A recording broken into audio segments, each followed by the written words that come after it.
Hello, wonderful teachers. It's time for another Buzz Tip of the Week. I know we had this one a while ago, but I wanted to support Amy Lee with from the meeting last Wednesday in regards to the daily rhythm for charting a class. So I will go through that with you now. So you're in your class, you go to your editor, and it brings you to the syllabus.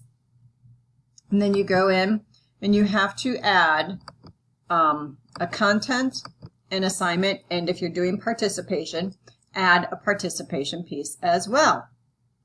So to do that, you go for the rich text activity is your content piece. So I usually title it the, session, whatever it is. And then inside here, you just type up a list of things that you did today. So we talked about the use of color in the painting, discussed the composition, was it working for the purposes she's actually, because this is to the student, you set forth. So things like that. So this is actually to your student. So you can address it like you're talking to your student, today we talked about this, we went over this, we went over that. So make it personal if you would like to, just to let them know let the student know that this is their information. Click OK, and it goes there. Do the same thing when you have an assignment. So create your assignment. I just title it homework, painting, and then in this area you want to type the instructions. Here at the title you just want to put a shortened title just so that the student can have a quick look of what it's going to be. If it's a worksheet, just put a worksheet. If it's if it's math problems, put math problems. If it's a lab write-up, put lab write-up. And right in here is where you usually put the instructions for what you want to do. So I can type in continue working on the painting, altering colors and composition that we discussed in class. So it should have something that is related to what you did in class today. If they had a test and you want them to look over some new stuff, put that in there. Here's some new content that we're going to start covering in our next class, whatever it may be. Then go to your settings. Normally you set the due date and the time for 1 hour after the class is done, because that's when they have their particular homework cafe. So this class was at, actually it shouldn't be 11 or 1:30, it would be 2:30. If she had her class at 11:30, she's got lunch at 12:30, homework cafe would be 1:30. So it would be at the end of the 1:30 hour. So it would be the 2:30 hour. Make sure you select multiple documents for the Dropbox. You want to have the Dropbox activated, otherwise they are not going to be able to upload any work for you to grade. And then double check that it is in the right category, whether it's a project, homework, or if it's participation, if you're utilizing participation for your class. So click save, and it is there. So, and then if you are utilizing participation, again, you want to go to the assignment and title that participation. You do not have to put anything in the instructions unless there are specific elements that you need the student to do or accomplish in participating in the class. Then you can put those in there. And then the settings, you can put a due date and time, due at the end of class if you want to. That is entirely up to you. There's no Dropbox that's required unless you are having them doing something specific for participation grade and it requires a Dropbox, then they can upload it that way. And then make sure that it is categorized in the right category. So I just put it in participation and then click save. So you have all of this stuff, and you can do all of this stuff before you even have the class with the student. You can get prepared for that. And then once class is done, look and update to see if you need to change anything or whatever. If you did something else in class or if homework is going to be different, you can change it really quick, edit it, and it's not a big ordeal to do that. So, and then after you do this, you want to date and initial the folder. So, however you date and initial, if it's an NS, you're going to type an NS after that, and nothing would be in the folder after that. And then your student abilities, your objectives, they are all over here on this side. You should be covering all of these objectives in the course of the semester. If you do not, if you don't get to it, that means some content is missing.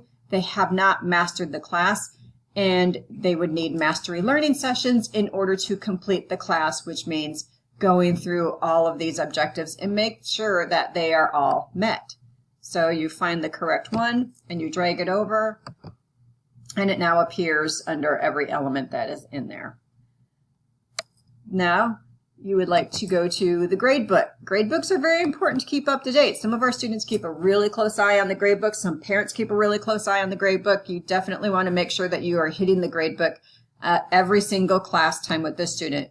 So you scroll over and you simply enter in all the grades that you need to enter in for that. So I'm not going to for this right now, because technically I have not had class with her today, so I'm not going to put those in.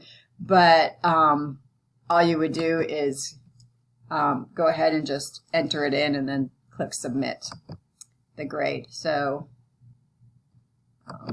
go back to the editor page.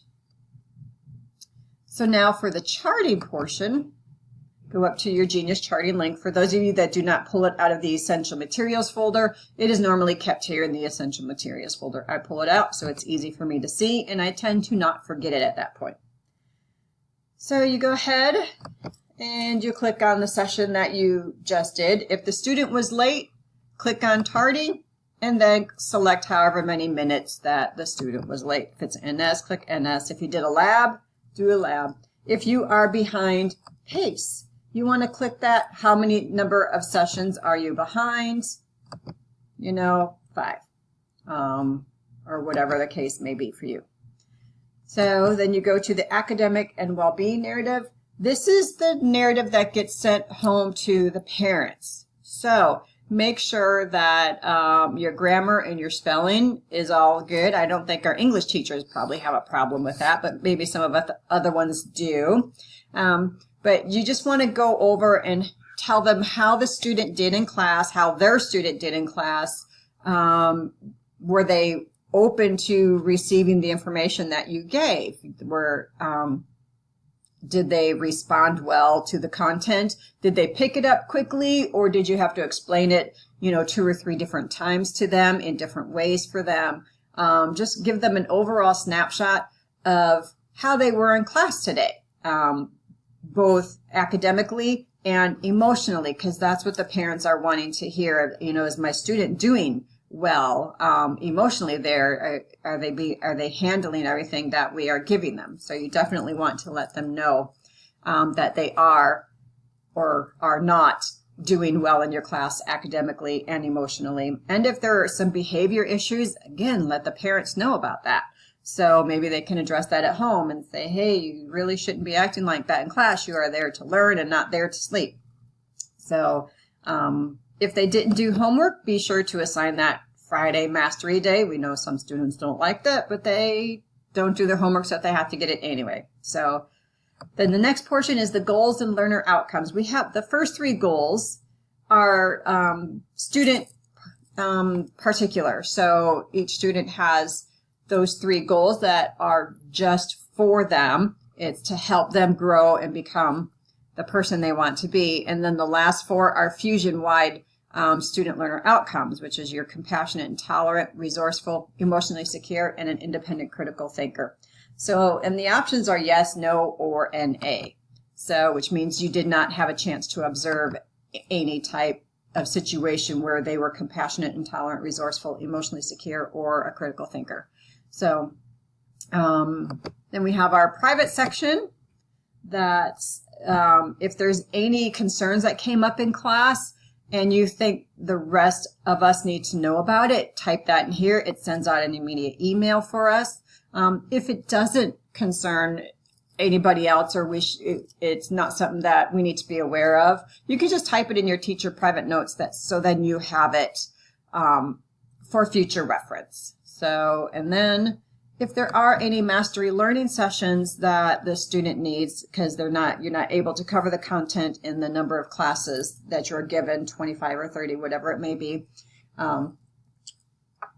or if they missed more than 5, then you have to assign your mastery learning session. So be sure to fill this out, and a letter gets sent home to the parents right away.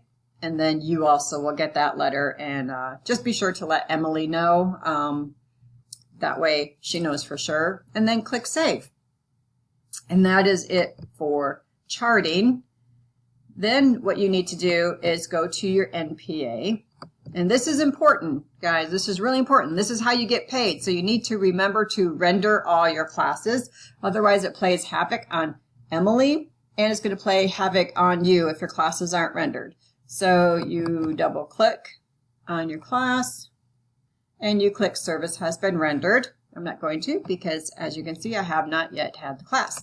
And then click OK, and then you want to save your NPA calendar so that it's going to save the class has been rendered. Once it's been rendered, it turns to this nice dark green color.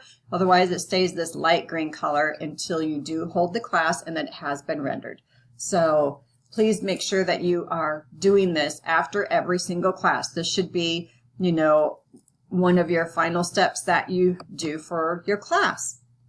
So that is pretty much charting in a snapshot in under 15 minutes.